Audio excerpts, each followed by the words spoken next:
like this one.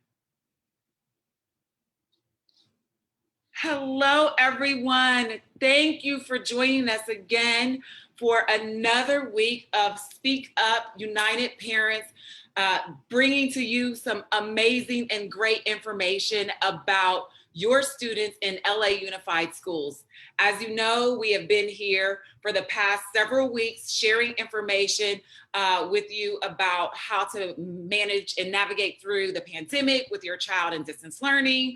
Schools have begun reopening. Some of your students are on their way back to school or have begun back in school. We heard from some parents last week. If you did not watch that show, we ask you to go look at it, look at the show with the students, like it, share it. There's some amazing information there that may actually help you. And so we're coming to you again today with more information to support you, because that is what Speak Up United Parents is about. We will also hear from parents, because the more you hear from parents, stories like yours, you will know how to navigate the system for yourself and your student also. So thank you so much for joining us today. We have a special report today from Great Public Schools Now. It's the new GPSN report about student learning during the pandemic, during this distance learning time. They are going to share with us some of their findings about what is going on in schools with our students. Some of you already know, because you're at home with yours and you're experiencing it. So you know if your child is engaging or not. You know if your child is staying in class or not. You know if your child is on your lap while you're trying to work or not. And so we're all in this together. I keep saying that week after week after week, because that is one thing you should absolutely know. We are all in this together. You're not the only parent going through this.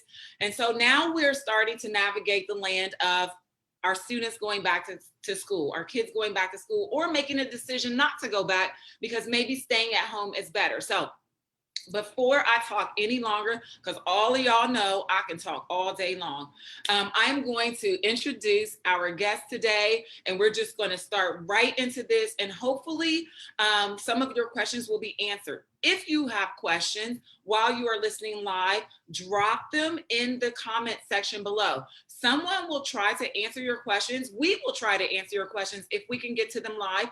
If we cannot, drop them in the comments below, and someone from Speak Up will respond to you. That's one. Two, share this with all your other parent friends, because I know you have parent friends who have kids who are at home or going back to school and don't know what to do. So share these videos with them so that they can learn what you are learning too. We're not keeping this information to ourselves. We're sharing it with everyone, so that all of our students have a chance at success and a chance at getting back on track if they have gotten behind. So before I go any further, I'd like to introduce to you Dr. Ana Ponce and Ana Teresa Dahan from Great Public Schools Now. Yay, welcome. Thank you so much for joining us today. Thank you, Angel. It's great to be here. And hopefully we have good information to share with parents and families about not just reopening, but the recovery process and how we need to start thinking about it. Absolutely, absolutely. So first things first, before we jump into the presentation that you brought and your findings, I just want to hear from you why you felt the need to do this report. Yeah, absolutely. You know, we were coming upon a year of distance learning, and we were not sure whether the schools were going to reopen or not. And it was also a time of thinking of not just the today, but the tomorrow, and seeing a lot of response to the immediate needs, but not enough conversation or dialogue about the longer term needs that we were already starting to see in the data, particularly around social emotional learning and mental health, and the academics as well. And so, you know, the purpose of this report really was to elevate the recovery process and what a plan would look like, and really call for the district to parallel plan what was happening right now with the reopening, and also start think about how we were going to mitigate some of the challenges that our kids and families encountered along the way. And it was really, really just focused on elevating this and bringing the conversation to the table and engaging not just the district, but all of you, families, and educators in starting to think about the future. That's fantastic. Thank you for that. You know, at the very beginning of this pandemic, I was having a conversation with one of my dear friends who is also an educator. She's an executive director of a couple of schools. And I said to her, it is my belief that this will be the great divide in education, because I saw how quickly her kids who are in private school immediately switched gears and they were right on track and working. And then my kid was like 5 weeks without any schooling at all. And so I thought in that moment, this is going to be the great divide. This is where we're going to see those who have excel and those who don't just get left behind. So thank you for doing the report. And whenever you're ready, let's go. Great, thank you, Angel. And to the Great Divide, and I think it's important to acknowledge that we are in this pandemic together, but we're all experiencing it slightly differently, to your point. And this is a time where we all need to really stand up for all kids, especially those that have been the most impacted. So excited to share. We're going to start with the data, and I'm going to pass it over to Ana Teresa. Thank you so much. We can go ahead and click through to a couple of the slides so that we can start to dig in. And so really what the report was focused on was just trying to codify what was the impact over the last year. And it's important to acknowledge that we recognize that even since the publishing of the report, some of the dynamics have changed. We have elementary school students back inside classrooms receiving some type of in-person instruction. We're hopeful that secondary students will have that opportunity soon as well, but even that is at least moving the needle closer to hopefully getting back to full in-person instruction. And so just acknowledging that this report really focuses on what happened in the spring of 2020 and the fall of 2020, and a little bit of the data from early 2021. We click through our key findings. So it's going to be a long time before we know the full extent of the pandemic's impact, but even the limited data available makes clear that huge numbers of students will need expanded academic and social emotional support. Before I dive into some of the key findings, I want to draw your attention to 2 data points that I think demonstrate the enormity of the crisis we're in and where we're headed if we fail to act. First, 2/3 of our students are falling behind in math and reading. That represents tens of thousands of students across the city who are significantly behind where we want them to be academically. Second, there's a looming graduation crisis ahead of us, especially for the classes of 2022 and 2023. I'll share a bit more on that shortly. Finally, one last thing before I dive into the data. It's also important to recognize that what we report here is only able to capture the performance of students who are considered engaged. We don't have data for thousands of students who haven't logged on in the last year. And it stands to reason that many of these students who haven't been engaged are likely going to be faring even worse. And as a reminder, for engagement, the district just requires 1 click on one of its online platforms. With that said, I'll now walk through a few additional key findings from this report. So huge numbers of students missed out on 3 months of learning in the spring. About 40% of LAUSD middle and high schoolers were disengaged or absent from classes in spring 2020. These numbers are likely even higher for elementary students who had even higher rates of absence, but whose engagement is not adequately captured in the system. So it's important to note that even that probably the spring was the biggest impact, rightfully so, because this unanticipated pandemic hit LAUSD. But What we didn't get is a plan from spring or fall to tell us what the district learned from that and how it was going to adjust between the spring into the fall to make up for the learning loss that occurred just in spring of 2020. So when we entered the fall, we were already entering it with a significant amount of students impacted, and there was no recognition of that impact, or more importantly, a plan to just address what happened between the spring and the fall. So then as we go into the fall, many continued to be disengaged. Over 13,000 middle and high school students were consistently disengaged in fall 2020. An additional 56,000 did not actively participate on a daily basis.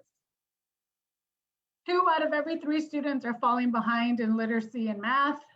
Fewer young students of color are on target to learn how to read compared to this same time last year, the 2019-20 school year. The closures have deepened and accelerated existing inequities. Across all academic progress indicators, students of color, low-income students, English learners, foster youth, students with disability, and homeless students have been set back further than their more advantaged peers. Huge numbers of high school students will need to recover from failed classes. If high school students are not supported to catch up quickly, as of March 2021, 20% of the class of 2021, 43% of the class of 2022, 37% of the class of 2023, and 30% of the class of 2024 will not graduate. That is to say that within the next 4 years alone, 40,000 current LAUSD high school students or more are at risk and could potentially not earn their high school diploma. It's important to note here that again, in the spring, we saw that LAUSD advanced a lot of students by providing them a D, and LAUSD to pass a class, you just need a D, and to graduate, you just need a D in all your A through G courses. And so in 2020, a lot of students, because we didn't have a grading policy in response to the pandemic, received Ds and graduated and left the LAUSD system.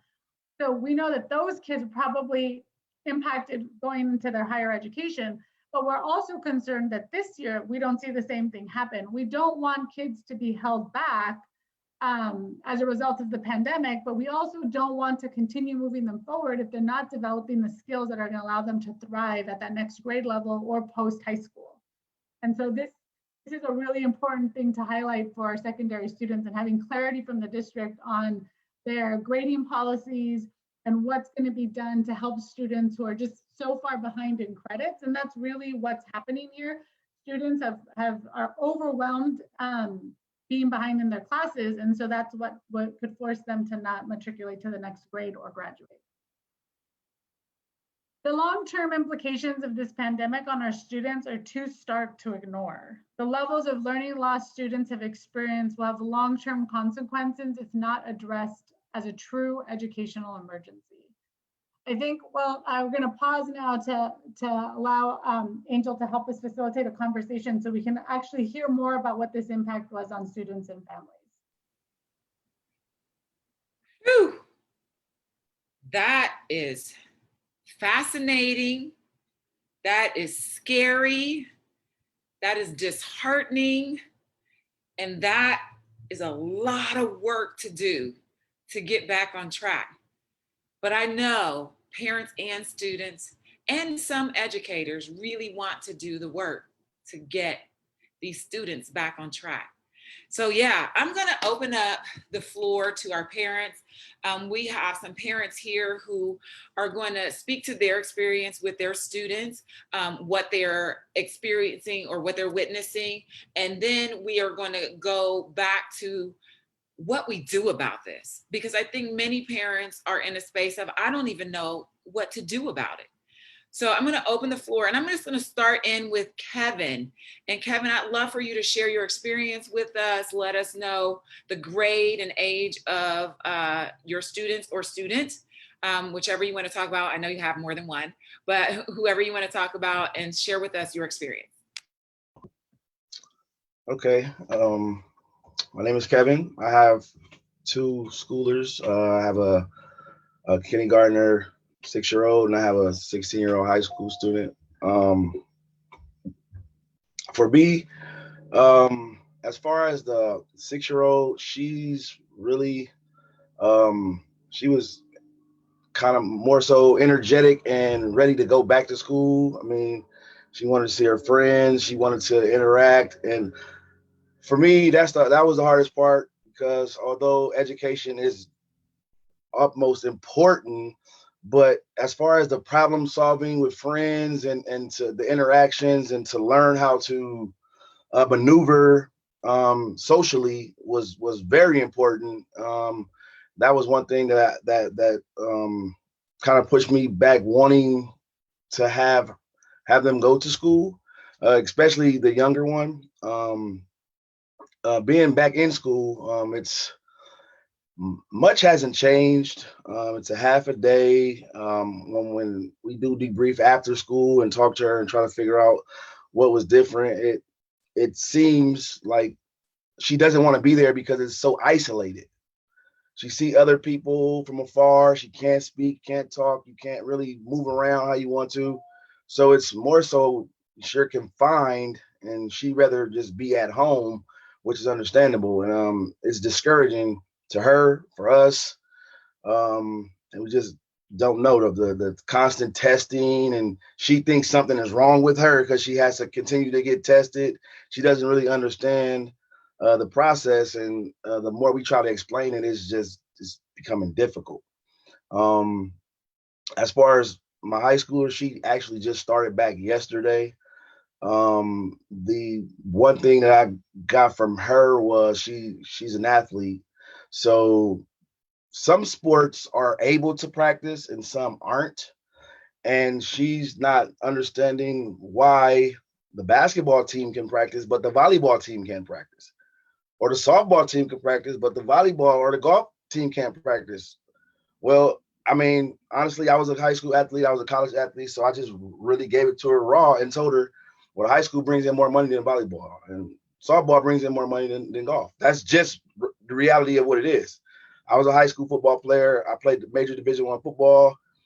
I know the ins and outs to that. So it's tough because that's what she wanted to get back to school for, and passing the kid on with a D. You put over thousands of individuals back into society that wasn't really equipped to be back into society, and that sucks. And now the individuals that were striving to get it together, they fell behind again. Now they're off track. They're discouraged. They don't know what to do. They don't know how to do. And for it to be so many kids or individuals that hasn't logged in and nothing has been done about it is sad, because we don't. Where are they? What has happened? Are they okay? I mean, Those are that's valid questions, Kevin. Absolutely valid questions. And we're going to I have some questions about that. And so, but before that, and before, we move on to the next, I want to ask you about your 6-year-old. And so she's in school, in classroom with a teacher, actually receiving instruction in person. Mhm. Yep. And so in communal times, what would be normally communal times, recess or lunch, is she not able to communicate with her friends? I know Only there has to be the distance, and I know like playgrounds aren't exactly open yet, but do they not like have, social time? it's social time, but the only social time is the individual that's in your pod. So if you have a 15-person pod, student, teacher, and who's ever is in that pod in that classroom, when they go to recess, that pod goes to recess and stays together. So the interaction with other individuals or a different, that doesn't happen. So you're pretty much isolated to the people that you are in that pod with for the entire 4 hours, and then once you go home, and parents, you can't even go on campus, you can't enter the gate, can't do anything. So it's tough. It's really stressful, and it's discouraging on the kids, because, like I said, she thinks something is wrong because she has to take tests all the time and things like that. So Right. And it's so let me difficult. ask you this. Do you as a parent feel that now that she's back in the classroom, she is actually engage with the teacher, however, and learning more? Or do you think it's the same as on Zoom? Or do you think it's less because now she's kind of over it?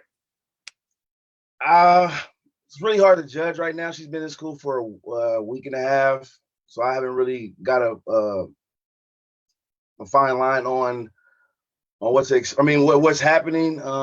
My expectation is that she's going to pick up more because she's getting that focus. She's in class, so it feels like it's some type of normacy. But we're gauging it, and It's early on, so yeah, I yeah, can see that's something that. I can definitely revisit later. But right now, it's really hard to gauge. Yeah, I can definitely understand that. And then one more question about your high schooler. What grade? She's in 10th grade. In 10th grade. And so in 10th grade, there is no live teacher, right? So it's still a sort of a Zoom setting. But Right. and so how is your 16-year-old, your 10th grader, doing in that setting? Is she feeling though more engaged with her teacher, more engaged with the class and assignments? I talked to her yesterday. Yes, like I said, yesterday was her first day back, and she literally said, "Dad, this is pointless.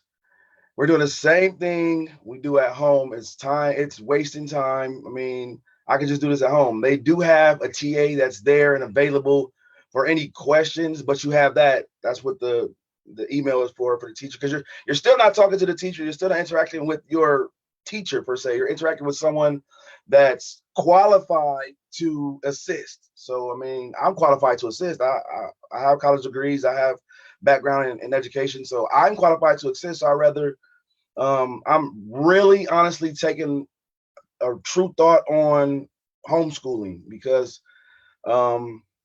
honestly, a lot of the times I feel like I can provide um, significant information and the way of life to my children than LAUSD can. I mean, that's how I feel. I totally can appreciate that. And thank you for sharing that, Kevin. I want to go to Marty, and then I want to go to Roxanne. Hello. Hi, Marty. Do you want to share with us, has your child gone back into school or is staying at home? Well, I'm a mother of triplets, and they are 16 years old, and they are in 10th grade. And no, they still homeschooling. I will say, accessing, their education through Zoom still. Um, just like the other gentleman who just finished speaking up, they find it pointless because they're going to go back to school doing what they're doing home. They're actually not interacting with teachers. So therefore, they rather stay home, even though, in my opinion, I think it's a lot more that needs to be done. I don't feel personally as a mother that they are going to be fully protected. COVID is not still around. COVID is not gone yet, and people still getting very impacted by COVID and even dying, Yeah. So Marty, so it's a lot of is more that the safety of your family is at stake by sending your kids back to school. Well, like I said, mother of triplets, and I have one with special needs. So in that area, or in that, for those who had more needs like my special one, I think it's a lot of more that needs to be done before they can go back to school. Most of our skill, especially it's students, they don't have one-on-one assistant. And so, safety is one issue, how they're going to go back to school to be helped, to emotionally, be prepared to go back to school. I lost two members of my family. So my son is scared to go back, he has a lot of medical issues. So to me, it's a lot more that needs to be done before my kids can go back to school. Yes, I totally hear that. And I totally understand that, Marty. And thank you for sharing that. I think there are two sides to this coin for all families. And it really depends largely on what your experience with the pandemic was. You've lost two family members. Some don't even know anyone who got COVID. So there's these vast differences in opinion about how safe or not safe, or how at risk a student is for going to school. And I appreciate that and understand that. So thank you for sharing that. Marty Bell, we're going to go to you really quickly. No, I said Roxanne first and then Mary Bell. And then we're going to come back around to recommendations, like what do we even do? Hello. So as far as my daughter, I have one 13-year-old that's in 7th grade, and my daughter has a lot of social anxiety. So the minute schools closed down and she didn't have to go, it was like, yay. However, a year later, I can now not get my daughter out of her room, not the house, her room. It is very hard. So as much as online learning we have actually discovered does work for her better, my child is not a child that needs to be on campus 5 days a week. It's honestly too much for her. Hybrid might be okay. We're even looking at doing online in the fall, staying, but I do need her to get that social emotional support, right? Because if she never gets used to that, she was already struggling. How is she going to be ready for high school? These are some of my concerns.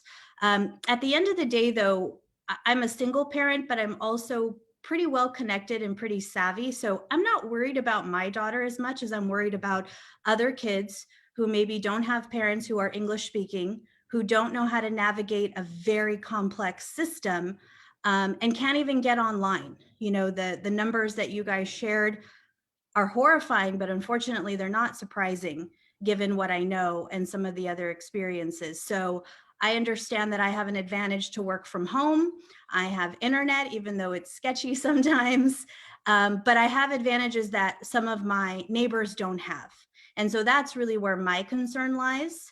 Just making sure that there's more universal resources available to everybody. In the beginning of the pandemic, it was like, oh, all these places are offering free internet.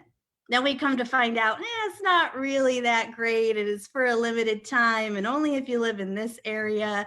So, we need just like a blanket overall solution to address all of these things that were mentioned. Yes, thank you for that, Roxanne. I think there's so much validity to that also. You hit it nail on the head. Marty Bell, we're going to hear from you really quickly, not to rush you, because we really want to get into what do we do? What do we do with these things we've learned? No problem. It just sad and frustrating hearing the findings. It's really heartbreaking as a parent. I have 4 children. I have 2 daughters in college. I have a 13-year-old and a 9-year-old. My 9-year-old, actually about 10 years ago, the district had said that we were going to be getting iPads and Chromebooks across the schools in LAUSD. That was 10 years ago, and it never happened. It took a pandemic for them to try to get this done. And my daughter, my 9-year-old daughter, really, she's the one that had trouble the most with her Chromebook. She couldn't log in. There was one time where she was trying to do something on the Chromebook while the teacher's teaching online, and she was just crying, bawling, because she was so frustrated in her class at the beginning of the pandemic. And I'm sitting there and I'm all like, I couldn't help her either, because I didn't know how to work a Chromebook myself. I thought if they had this to begin with, the district, and given us what the kids needed 10 years ago, we wouldn't be how we are now. It's really frustrating. My son, as a 13-year-old, he had more of a, I think, was more frustrated also being at home. He wasn't used to being home, being taught online either. And well, what he wanted was a puppy. He kept asking me for a puppy 24/7. Mom, I want a dog. I want a puppy. I want a puppy. I personally didn't want one because I know how hard that is. I'm like, I don't need another baby. But you know what? I got him the puppy. I said, this is what he needs for his mental health, his mental well-being. And we got him the puppy. And I also helped them out by trying to stay physically fit. And we go to the park, and we go take small walks to help them cope with all this traumatizing events that we've all been going through. Thank you for sharing that. Totally, I can relate to that because I too have a 13-year-old. You guys know I've mentioned this almost every show that I have a 13-year-old, a seventh grader, and I made a decision at the top of this school year to pull him from public school, from LA Unified District, and put him in a very small private school because we struggle with social emotional. He really hated Zoom distance learning, did not work for him. And I am a single mom and I need to work all day. So there's no way I can work and sit by him to work also during the day. And so I had to make a tough decision at the top of the school year. And I understand that I'm lucky to be able to do that and the privilege in being able to do that. So what I would love to now talk about and pivot to is we've heard a vast variety of struggles that parents and families have had, but like, what do we do? And that's what Speak Up Parents really is about, parents' voices and how do we use them most effectively. So I want to just go now to your findings about like, what do we do? We found that students are falling behind. I know mine was at the end of last year. I thought we lost the whole school year. I felt like we lost the whole school year. There's no way he can move forward. And I don't know what would have happened if we would have stayed in that situation this year. And so what do? Now is a good time, though, for us to talk about it and use our voice as parents, because there is a change in leadership. The superintendent is changing guard. So we know this is a really good time. I'm going to turn it over to Dr. Ana Ponce and Ana Teresa. Thank you. And thank you all for sharing your experiences, your stories, and telling us a little bit about your children. I also have a third grader, and this has been a process. And I just want to elevate that every decision is the right decision for parents and families, and we just need to acknowledge that. And my son went from being completely opposed to going back to in-person school with a lot of anxiety and just not wanting to leave the house and all of the that sort of experience, and then on his own terms he said, "Mom, I want to try it." And then I'm like, okay, with all the reservations that you all have shared, I know it's going to be a process, and I'm going to try to be the best mom that I can through this process and support him and just meet him where he is. That's what I hope the district does for all kids and all families, is really meet us where we are as we go into the next phase. So our findings led us to recommendations that we put out to the school district. They're not demands, they're recommendations that are research-based. We know that a lot of schools have reopened across the country, and actually in some states, the schools never closed. And so there are lessons learned that we can borrow. And this process is also going to be complex. It's not just about the instructional plan. Of course, we need to think about operations and compliance and safety, and also instruction and recovery. And it's not going to be the district alone. The district is going to have to partner with families. It's going to have to partner with the city and the county and other agencies to make it through this as best we can for all kids and families. So I'll just jump into the recommendations. If we can go to the next slide. And the first one is, take lessons learned. Let's not recreate the wheel. Let's not waste time in that. And there's already a framework that can be used for that. The next one is really around prioritizing the social, emotional, and mental health needs of kids, and really calling for a screening process so that we're not providing the same support to everybody, but that we really identify where kids are coming from. And to the point that Mari made, there are kids that are experiencing pretty significant loss. Whereas other kids, just the fear, but no loss that was close to them. And those are different needs. And just acknowledging that some communities and some individual students are going to need more than others on that front. And the kids will not be ready to learn until we address the trauma that they're coming with. The next one is, implementing a bold plan that differentiates for student needs. And the district has already started to do this with the primary promise in the early grades and the extension of the school year whenever that gets finalized. And the next one is focusing on acceleration, to the point of losing a year and not holding the kids back. Like, we need to think differently about how we're going to catch kids up. And this is not about remediation. This is not about putting them back and, drill and kill. This is about really engaging kids in a rigorous instructional program that brings them back and where they find joy and intellectual challenge. And we hope that can definitely happen across all schools and all classrooms. And then for the kids that are still in distance learning, prioritize lifetime with the teachers. That we know that time is really, really important. And we need to continue to push for that, particularly as we think about what next year might look like in a hybrid situation, that they're still prioritizing the number of minutes with live instruction, synchronous instruction. Let's go to the next slide, please. Incorporate expanded learning time outside of the classroom. So we're looking at, one-to-one tutoring. What are some of the other expanded learning opportunities that our kids are going to need, and help them catch up. We definitely can have a lot of opportunities there.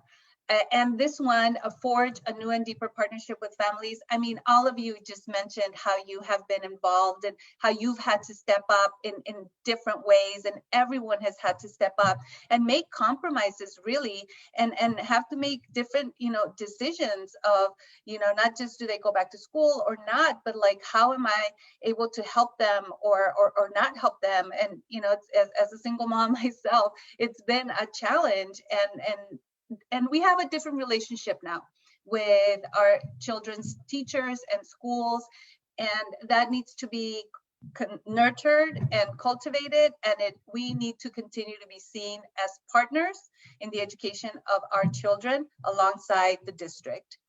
Leverage external partners to provide additional services to our highest needs kids. We have a lot of community-based organizations that are working very closely with communities, and how are we leveraging those partnerships to provide the wraparound support to families and kids? And one of the other things is that it's not just about the students, it's also about the families. We need to support the families so that they can support the students, and we can all get them back on track. And then the last one is make sure that everyone's connected. We still have households that don't have a reliable connection. And so these are, thousands of kids that can't access distance learning. And we cannot be okay with it. And we cannot say, well, it's only 1% of the students. That 1%, those are like real kids that we are not educating because they don't have access to a reliable connection. And so, these are recommendations. We know that there are other areas to focus on. What we're excited about is the district's outline for the path to recovery that was already, it's getting presented in pieces. We're learning more about what the plan is going to be. We see some of these recommendations embedded in the plan, and we look forward to continue to monitor, sort of the evolution of the plan, and then also how it gets implemented. And, that the implementation phase is the next challenge, right? Because we may have a plan by the end of May, but then how do we hold folks accountable to make sure that that's implemented? Awesome. Thank you for that, Anna. And so I want to just go right into the implementation, because my mind is initially going to go to what historically has happened is some schools get the proper implementation, the proper resources, everything they need, and they catch right up and they're on target and they're doing good. And other schools traditionally don't get everything they need. They're not supported with the resources they need. And those schools may actually need more resources than other schools. So how are we making sure the resources are distributed not equally, but as needed?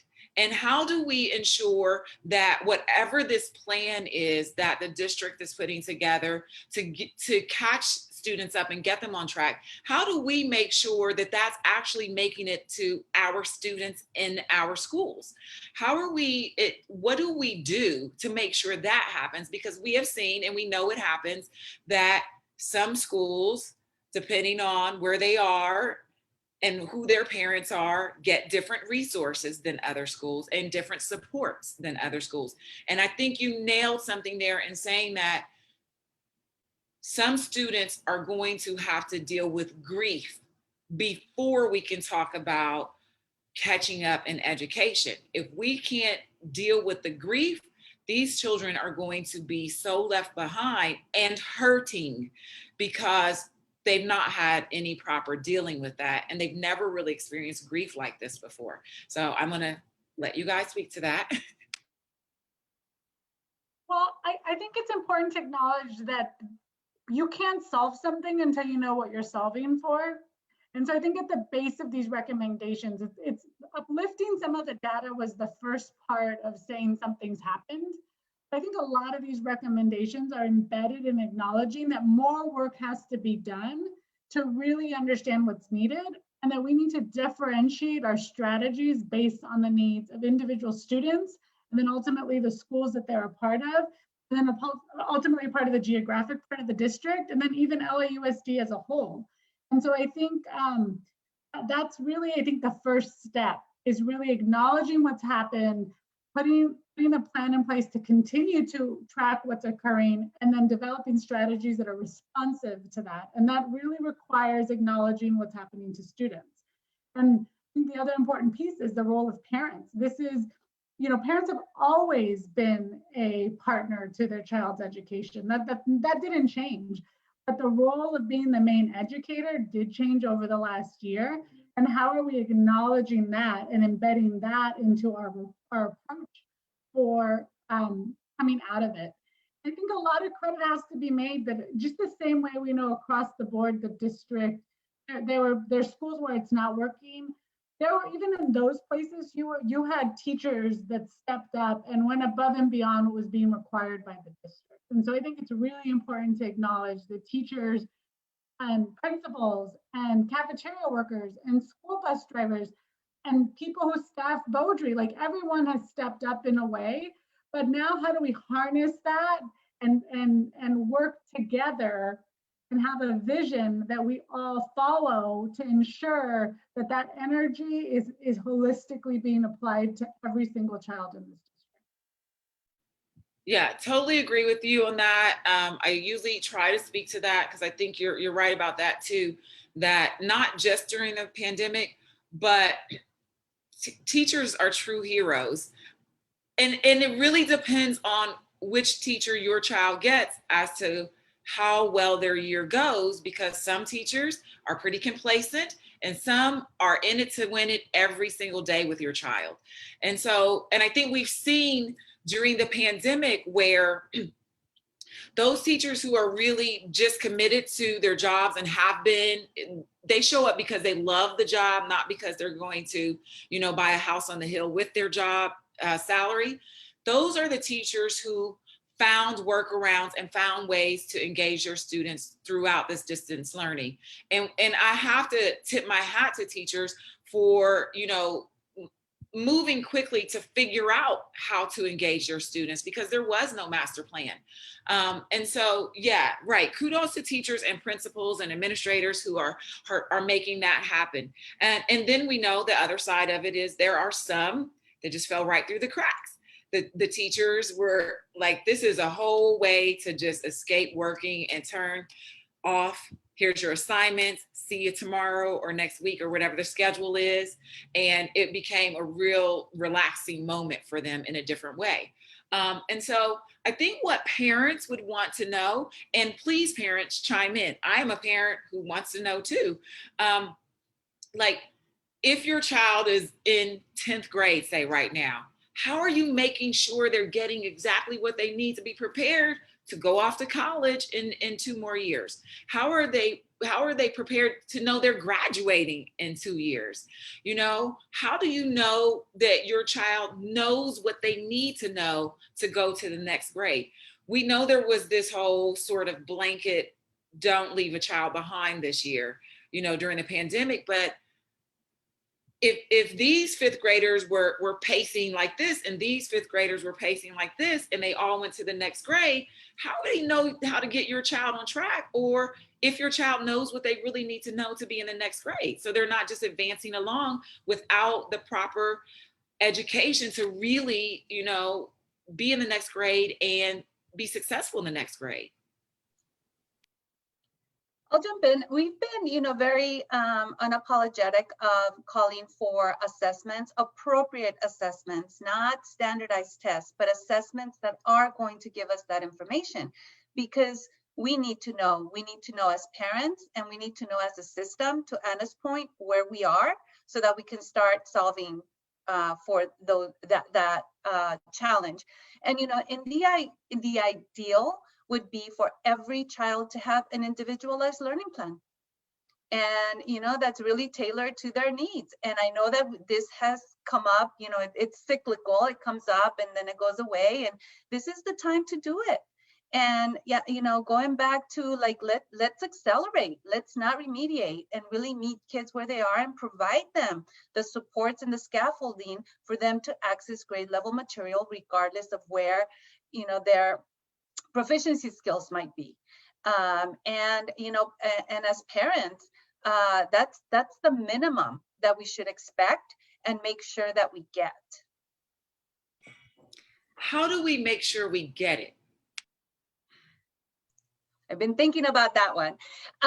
You know, well, we have to look at the system, and you know, to Roxanne's point, like, you know, we have, some of us are a little bit savvier because we have more access and more connections, but really thinking of, you know, sort of the classroom, right? So you start with your teachers, talking to the teachers about that, and, you know, not letting up. Now that we have Zoom, you can have a 5-10 minute parent conference, you know, at any time that's convenient for the teacher. So like, time is also different now to, like, you know, have that relationship with the teacher.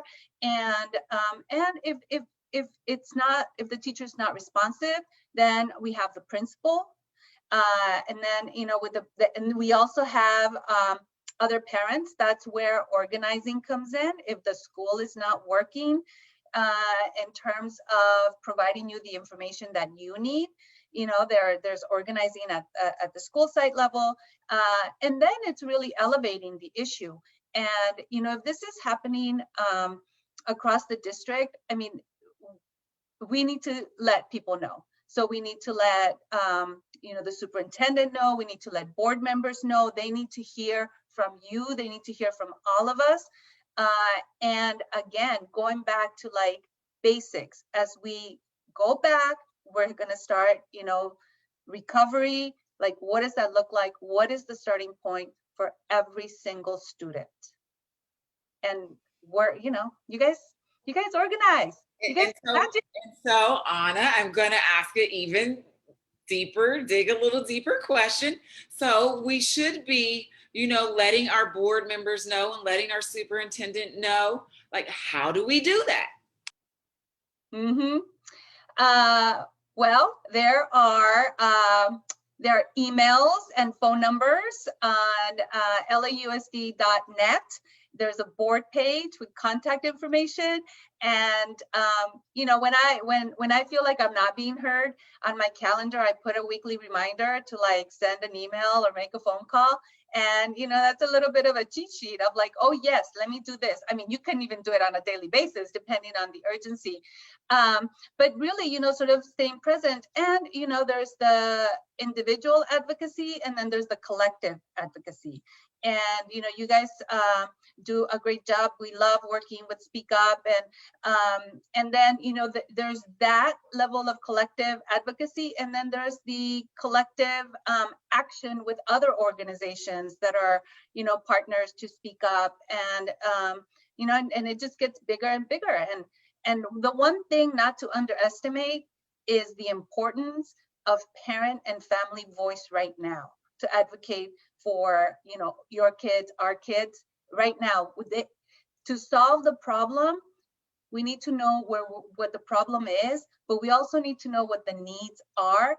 And, that's sort of an area that I don't think we've done a good job of in getting feedback directly from families and students on like, what do you need right now?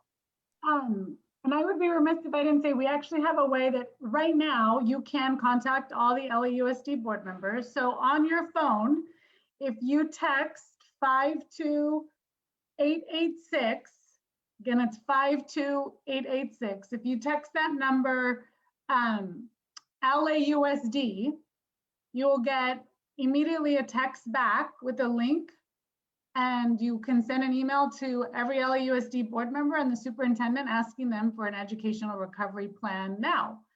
You can also access, if you don't want to do it via text, you can also access it at www.greatpublicschoolsnow.org/educational recovery now.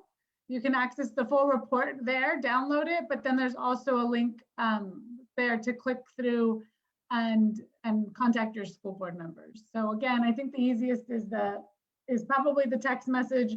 And so that number is 52886. Text it LAUSD and you'll get a link back.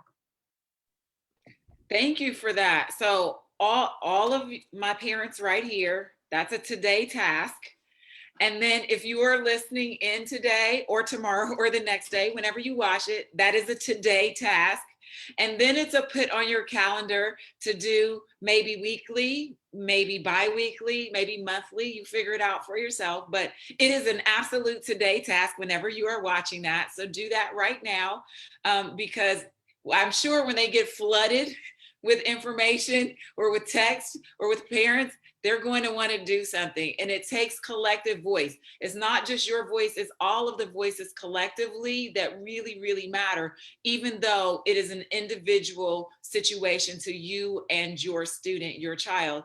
It's a collective voice. So if we're all yelling like we need change, or texting we need change, we are more likely to see it than if just one of us does it. So for those of you watching on Facebook, it will be in the chat or in the comment section. We will put that in the comment section. We'll put also the website in the comment section.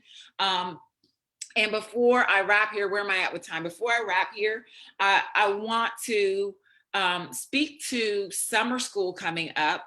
And is that something that is for your family, is not for your family, is recommended?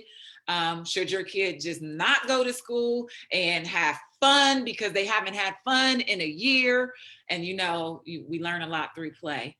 But like, what's next for our students? Like, what are we recommending for school? And I think someone they can put in the chat. My community of schools announced summer school will be offered K-8 only. High school students are being offered credit recovery. I don't even know what that is, but because I'm not quite the high school yet. So I'm not even sure what credit recovery means, but can we just speak to summer school really quickly before we wrap up today? I can say real quickly on the credit recovery, it's the opportunity for students who fell behind and got an F and weren't able to get that D to pass. It allows them to retake that class in a more expedited way so that they're able to hopefully catch up by the fall. And then in terms of summer, our understanding is the district still hasn't rolled out a whole plan for the whole district, but that there's supposed to be both academic and enrichment opportunities that are going to be provided. Got it. Go ahead, Roxanne. I just wanted to chime in on the summer school. Last year, there were quite a few parents that liked the program that the district had. But I have to say, if adding on 15 days to the school year is the solution to close an achievement gap that was already there, we're way behind. I'm sorry, I'm going to use this time to say, I do not want to go back to business as usual. I do not want to go back to something that already didn't work for a large majority of kids. I love Anna's idea about the IEP, not just for students with special needs, but for all kids, because seriously, they all learn differently. The district needs to learn how to pivot and innovate, and maybe a new superintendent is the opportunity to do that, because unless we come up with some innovative solutions, we're not going to get there. And there are schools and districts out there that have it, that are doing it. Going back to the report, we need to follow best practices, because there are schools that are doing this, that are catching up kids and closing the gap, but we're not talking, we're not communicating, we're all isolating ourselves, even though we've discovered we don't need to. With Zoom, we can work together from across the country, but we're not doing it. How are we going to get out of this archaic system that doesn't work for the majority of kids? And it really, really frustrates me. It doesn't work for my kid, but at the end of the day, my kid's going to be okay because I'm going to figure out a way. She has me. I'm, resourceful, English speaking, and I have a lot of advantages. So what about the bulk of our kids whose parents are working so much they can't do that? How are those kids going to get caught up? And I'm really frustrated that we're already talking about going back to the norm in the fall. And I just don't want to go back to that. Well, thank you for that, Roxanne. Kevin, you wanted to chime in. Yeah, I just want to piggyback off that. Like, there are school districts that's out there that has figured it out, but we're the big bad LAUSD. They don't want to adapt a system from school district that no one knows about per se. So it's hard to even fathom that they're going to adopt a school district's policies of 7,000 or 700 or whatever, because we have so many. I just don't think they want to figure it out on them own. They want to be able to figure it out themselves, and I believe it's going to be too late by the time they figure it out. My kids will be out of school by then. So it's summer school. No, it's not happening for me. Like you said, 15 days added on. What can you learn, achieve, or even gather in 15 days? Like nothing. So it's pointless. And to per se punish a kid for the pandemic and make them give up their summer, although they already been isolated for over a year, it's kind of hard to juggle. It's just a situation that's going to have to be approached as it comes along, because I don't know. I hear that, Kevin. Thank you, Roxanne. I wish I could talk to the Wizard of Oz right now. I just really do. So thank you both for chiming in on that. This is a conversation that is just opening. It's not at a close right now. This conversation is going to continue to expand the more voices are lent to it.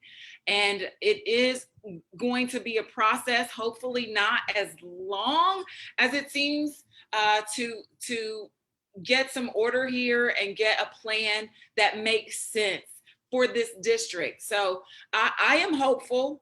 I think conversations like these matter.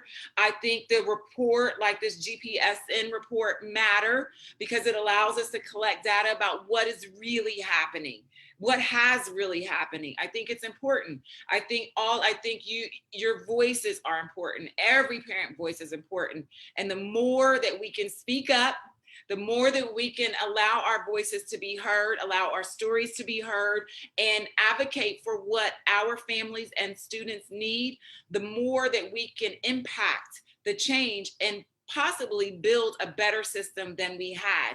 And I know there were complaints about the system before the pandemic hit. So this, I think, is an opportunity to grow. We already had a bit of a broken system to start with, and the pandemic just shattered it to pieces. So now is a really good time to grow. So I'm just going to say to you before we wrap, one, I want to thank our guests today. Thank you, Dr. Ana Ponce. Thank you, Ana Teresa. Thank you for joining us and sharing this really important report with us. You can find the report maybe in the comments section, the full report, or at least the executive summary of the report. Somebody from Speak Up is going to put it there. I know for sure. And so you can read it for yourself, dig into it, and use it as a tool for yourself to figure out what you need, for your family, for your child. But I cannot say this enough before I let you go. You must let your voice be heard. If you sit silent at home, you cannot impact the change. You cannot affect the change for your child. And then you cannot say anything about what happened if you don't lend your voice to the conversation. So today is your day. If you're watching it now or it's a replay, today is your day to let your voice be heard. We do want to hear from you. Speak up. Thank you, families, for sharing. I think we're at time. I have to let you go. Rewatch the video, share the video, like the page. Come back next week. We'll see you again. Bye, everyone. Thank you.